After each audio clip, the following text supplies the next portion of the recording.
रोज एक नई कहानी देखने के लिए चैनल को सब्सक्राइब करें और बेल आइकन दबाना ना भूलें। वंदनी की शादी अपने बेटे आनंद से धूमधाम से करवाकर पुष्पा अपनी नई बहू का घर में स्वागत कर रही होती है। तभी पुष्पा अपनी बेटी गौरी को आवाज देकर कहती है, गौरी बेटा, अपनी भाभी के स्वागत के लिए महावर से भरा थाल तो लेकर आ, ताकि तेरी भाभी अपने शुभ कदमों के निशान बना सके। अपनी माँ की बात सुनकर गौरी जल्दी से महावर का भरा हुआ थाल लेकर आती है और उसे वंदनी के पैरों के पास रख देती है। और वंदनी जैसे ही उसमें पैर रखती है तो एकदम से बोलती है, हाय, ये तो बर्फ जैसी ठंडी है। हाँ भाभी, फ्रिज से निकाल कर लाई हूँ ताकि आपके पैरों को आराम मिल सके। वो क्या है ना, ठंडा पानी पैरों पे डालने से थकावट दूर हो जाती है, तो मैंने आपके लिए महावर को ही ठंडा कर दिया। अरे गौरी, तू और तेरी ये नादानियाँ ना जाने कब बंद होंगी। अरे कोई बात नहीं माँ जी, आप गौरी को कुछ मत कहो, रस्म पूरी करते हैं। इतना कहकर वंदनी ठंडे महावर की थाल में पैर रखकर गृह प्रवेश की रस्म को पूरा करती है। दिन बीतते जाते हैं। वंदनी अपने ससुराल की सारी जिम्मेदारियों को बखूबी संभाल लेती है। ऐसे ही एक दिन वंदनी और गौरी मार्केट में सामान लेने जाते हैं, जहां गौरी को एक ड्रेस बहुत पसंद आती है और वो वंदनी से कहती है, भाभी, मुझे ये ड्रेस पसंद आई है। गौरी, ड्रेस तो अच्छी है, पर ये तुम्हारे नाप की नहीं है, तुमको आएगी भी नहीं। अरे नहीं नहीं भाभी, आ जाएगी, देखो ना कितनी अच्छी लग रही है। नहीं नहीं गौरी, ये कपड़ा भी इतना बढ़िया नहीं है जितने का इस पर प्राइस टैग लगा है। नहीं नहीं भाभी, मुझे यही लेना है, बस आप ले दो ना। ठीक है, ले लो। इतना कहकर वंदनी गौरी को वो ड्रेस लेकर दे देती है और कुछ देर बाद दोनों ननद भाभी घर आ जाते हैं और उन्हें देखकर पुष्पा कहती है, अरे बहू, बड़ी देर लगा दी, क्या हुआ, मार्केट में ज्यादा रश था क्या? नहीं नहीं माँ जी, गौरी को ये ड्रेस पसंद आ गई है, उसे लेने में थोड़ा टाइम लग गया। हाँ माँ, मैं बहुत बढ़िया ड्रेस लेकर आई हूँ, अभी पहन कर आती हूँ और बताना कैसी है। इतना कहकर गौरी जल्दी से वो ड्रेस बैग से निकालकर पहनने के लिए वॉशरूम में जाती है, लेकिन वो ड्रेस गौरी को इतनी टाइट थी कि जैसे ही वो उसे पहनने की कोशिश करती है वो ड्रेस फट जाती है। कुछ देर बाद वो फटी हुई ड्रेस लेकर वंदनी और पुष्पा के पास आती है और गौरी की उतरी हुई शक्ल देखकर वंदनी कहती है, क्या हुआ गौरी, तुमने ड्रेस क्यों नहीं पहनी? अभी तो इतना उछल रही थी ड्रेस के लिए, अब क्या हुआ, हाथों में लिए क्यों खड़ी है? माँ, भाभी, ये ड्रेस जरूरत से ज्यादा टाइट था, जब मैंने इसे जबरदस्ती पहनने की कोशिश की तो ये फट गई। गौरी, मैंने तो तुमसे पहले ही कहा था, पर तुम नहीं मानी, अपनी नादानी में पैसे खराब कर लिए, अब तो ये रिटर्न भी नहीं होगी। क्यों रे गौरी, कल को तेरी शादी होनी है, घर संभालना है, कब तक यूँ नादानियाँ करती रहेगी? जिद से लेकर आई थी कपड़े, अब फाड़ दिए, बता क्या फायदा हुआ? सॉरी माँ, सॉरी भाभी। इतना कहकर गौरी वहाँ से चली जाती है। दिन यूं ही गुजरते जाते हैं। हर दिन के साथ साथ गौरी की नादानियाँ भी बढ़ती चली जाती है, जिसके चलते अक्सर ही वो खुद को या दूसरों को मुसीबतों में डाल दिया करती। ऐसे ही एक दिन वंदनी अपनी सिलाई मशीन को साफ कर रही होती है और वो खुद से कहती है, मशीन तो साफ हो गई, अब इसमें तेल डाल देती हूँ, परफेक्ट हो जाएगी। ओहो, इसमें तो तेल ही खत्म हो गया, चलो कोई बात नहीं, बड़ी बोतल से डाल देती हूँ। वंदनी कमरे से मशीन के तेल की बोतल लेकर आती है और उसमें कीप में से तेल डालती है। तभी पुष्पा वंदनी को आवाज देती है और वंदनी तेल की बोतल को वहीं टेबल पर छोड़कर अपनी सास के पास जाती है। कुछ देर बाद जब गौरी अपनी भाभी के कमरे में आती है तो टेबल पर रखी बोतल को देखकर कहती है, अरे वाह, भाभी कमरे में बैठी अकेले अकेले स्प्राइट पी रही थी, पर ये तो गर्म हो गई है, मैं इसे फ्रिज में रख देती हूँ, ठंडी हो जाएगी फिर मैं पी लूंगी। इतना कहकर गौरी मशीन के तेल की बोतल को उठाकर फ्रिज में ठंडा होने के लिए रख देती है। कुछ घंटों बाद गौरी फ्रिज में से वो तेल की बोतल निकालती है और ढक्कन खोलकर जैसे ही उसका घुट भरती है तो उसका बुरा सा मुंह बन जाता है और वो वहीं उल्टी कर देती है। और उसे ऐसा करता देखकर वंदनी कहती है, क्या हुआ गौरी, तुम ठीक तो हो ना? हाँ भाभी, मैं तो ठीक हूँ। ये स्प्राइट ठीक नहीं है जो मैं आपके कमरे से लाई हूँ। मेरे कमरे से? हाँ भाभी, वो टेबल पर बोतल रखी हुई थी तो मैंने उठा ली। मैंने इसे फ्रिज में भी रखा, लेकिन ये तब भी ठंडी नहीं हुई। देखो वैसी ही है। ऊपर से इसका स्वाद कितना गंदा है। लगता है इसकी गैस खत्म हो गई है। इसकी गैस नहीं, तुम्हारा दिमाग खत्म हो गया है। ये स्प्राइट की बोतल नहीं, बल्कि मशीन के तेल की बोतल है। दुकान वाले आजकल ऐसे ही बोतलों में तेल डालकर देने लगते हैं। क्या मतलब मैंने इतनी मेहनत मशीन के तेल को ठंडा करने में लगा दी? अरे गौरी, कम से कम ये तो देख लेती कि बोतल में बबल्स भी नहीं है। अगर कुछ हो जाता तो आगे से ऐसा कुछ मत करना, नहीं तो पता नहीं क्या होगा। ऐसे ही दिन गुजरते जाते हैं। एक रात गौरी अपने कमरे में आराम से सो रही होती है। उसके कानों के पास कुछ मच्छर आकर उसे परेशान करने लगते हैं और वो एकदम से उठकर बैठकर कहती है, क्या है, कितने मच्छर हैं? बार बार मेरे कानों में आकर संगीत कर रहे हैं, सोने नहीं दे रहे मुझे। एक काम करती हूँ, मच्छर भगाने की अगरबत्ती जला देती हूँ, फिर आराम से सोऊंगी। इतना कहकर गौरी जल्दी से मच्छर भगाने वाली अगरबत्ती जलाती है और जलती हुई अगरबत्ती को हाथ में लेकर कहती है, अब इस अगरबत्ती को कहाँ रखूं? कोई जगह ही नहीं दिख रही। हाँ, पेन स्टैंड में डालकर खिड़की के पास रख देती हूँ। ना बाहर से मच्छर अंदर आएंगे और अंदर वाले सारे मर जाएंगे। पेन स्टैंड में अगरबत्ती डालकर उसे खिड़की के पास को रखकर खुद सो जाती है, जिसके बाद हवा से खिड़की का पर्दा अगरबत्ती पर आ गिरता है और उसमें आग लग जाती है। पर्दे से आग कमरे में फैलने लगती है। तभी एकदम से गौरी जोर से चिल्लाती है, आग आग बचाओ, भाभी, माँ, जल्दी आओ मेरे कमरे में। गौरी की आवाज सुनकर पुष्पा और वंदनी जल्दी से कमरे में आते हैं। वंदनी जल्दी से बाथरूम से पानी की बाल्टी भर भर के आग पर डालती है और आग बुझा देती है। तभी गौरी उनको सारी बात बताती है, जिस पर वंदनी कहती है, गौरी, मैं जानती हूँ तुम नादान हो, पर पागल तो नहीं हो ना? अपनी नादानियों में आज तुम्हें कुछ हो जाता तो? देखो, कुछ भी करने से पहले कम से कम एक बार तो सोच लिया करो कि ये ठीक होगा भी या नहीं। थोड़ा चंट और होशियार बनो। हाँ भाभी, आप सही कह रही हैं।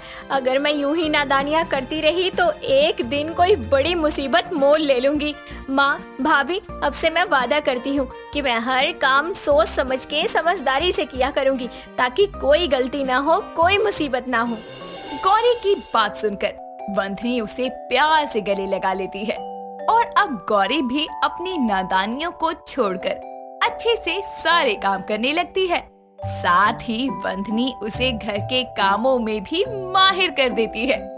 शशि एक बहुत ही सुंदर और लंबी चोटी वाली लड़की थी, जिसके मोटे घने लंबे बाल देखकर लोग अक्सर उसकी तारीफें किया करते थे, तो कभी उससे जला भी करते थे। ऐसे ही एक दिन वो हाथ में आरती की थाली लिए मंदिर से वापस लौट रही होती है। मंदिर एक खंडर सी जगह के पास था, जहाँ पर खाई भी थी। शशि चल ही रही होती है कि उसे अचानक एक आवाज सुनाई देती है, हेल्प हेल्प, प्लीज कोई मुझे बचाओ, मैं यहाँ फंसी हुई हूँ। शशि उस आवाज को सुनते सुनते खाई की तरफ पहुँच जाती है और वहाँ अच्छे से चारों तरफ देखकर खुद से बोलती है, यहाँ तो कोई नहीं दिख रहा, शायद मुझे वहम हो गया होगा। प्लीज कोई मुझे बचाओ, वरना मैं गिर जाऊंगी, प्लीज। वो आवाज फिर से आई। इसका मतलब सच में कोई मुश्किल में है, मुझे देखना ही होगा। आवाज सुनकर शशि खाई की तरफ फिर से जाती है। झुककर नीचे की तरफ देखती है तो एक लड़की पेड़ की डाली के सहारे लटकी होती है। उसकी जान बचाने के लिए वो अपना हाथ आगे बढ़ाती है। सुनो, मैं तुम्हें बचाने आई हूँ, मेरा हाथ पकड़ो। नहीं पहुँच पा रहा, प्लीज मुझे बचा लीजिए, मैं मरना नहीं चाहती। हाँ, ऐसी बात नहीं बनेगी। मुझे कोई बड़ी और मोटी चीज चाहिए, लेकिन यहाँ तो कोई रस्सी भी नहीं दिख रही। आइडिया, मेरी चोटी रस्सी का काम करेगी अब। शशि बेटा, आज तुझे किसी की जान बचानी है। सुनो, मेरी चोटी कस के पकड़ो और ऊपर आ जाओ। मैं तुम्हें खींचती हूँ ऊपर की तरफ, जोर से पकड़ना। शशि इतना कहकर अपनी एड़ी चोटी के बल से उस लड़की को बचा ही लेती है और फिर उससे बोलती है, तुम ठीक तो हो और यहाँ कैसे पहुँच गई? Thank you. अगर आप टाइम पर नहीं आती तो मेरी तो टाई फिस हो जाती। ऐसे कैसे? इसीलिए मुझे भगवान जी ने तुम्हें बचाने के लिए भेज दिया। अच्छा, तुम्हारा नाम क्या है वैसे? जी, मेरा नाम स्वाति है। और मेरा नाम शशि है।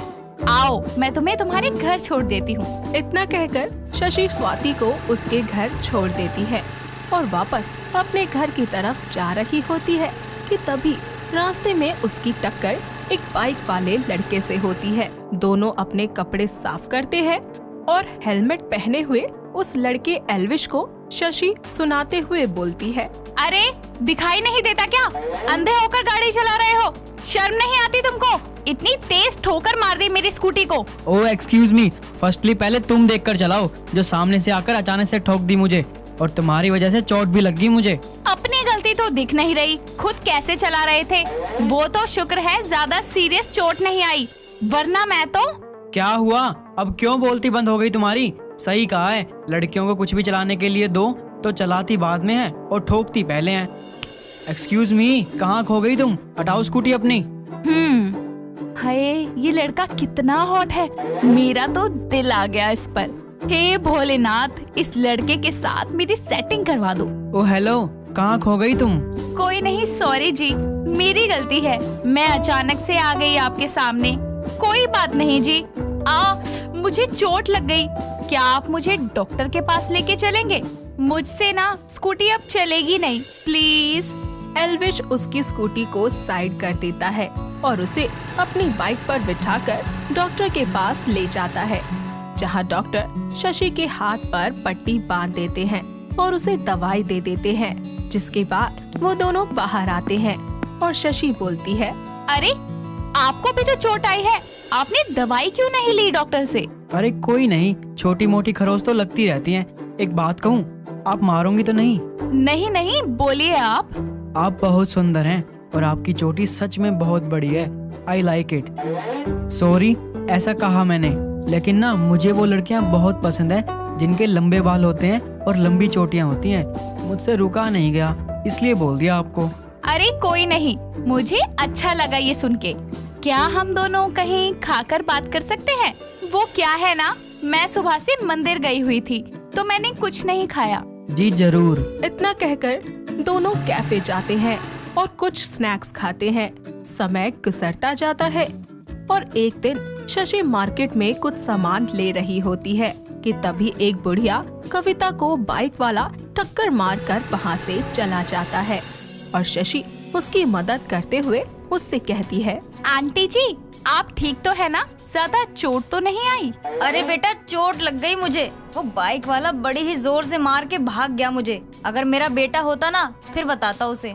आंटी, आप साइड में बैठो, मैं उन बाइक वालों को बता कर आती हूँ। शशि अपनी स्कूटी पर सवार होकर उन बाइक वालों के पास जाती है और थोड़ा आगे अचानक से ही उन पर अपनी लंबी सी चोटी से वार करती है, जिससे बाइक वाले का बैलेंस बिगड़ता है और वो गिर जाता है। जिसके बाद शशि उन दोनों को बहुत लात और घूंसे मारती है और फिर बोलती है, आगे से किसी ओल्ड लेडीज के साथ में ऐसा किया ना तो देख लेना, मुझसे बुरा कोई नहीं होगा। ऐसा करने से पहले अपनी माँ बहन को जरूर याद कर लेना। चलो दफा हो जाओ यहाँ से, और हाँ, आंटी जी से माफी मांगो। वो दोनों बाइकर्स उन आंटी के पास जाकर उनसे माफी मांगते हैं। शुक्रिया बेटा, तूने अच्छा सबक सिखाया उन्हें। आंटी जी, ऐसे लोगों को सीधा करना आता है मुझे, वो भी अच्छे से। इतना कहकर शशि वहाँ से चली जाती है। तभी वहाँ पर कविता का बेटा एल्विश आ जाता है और अपनी माँ को देखकर उससे पूछता है, अरे माँ, आपके हाथों में एक खरोच कैसी?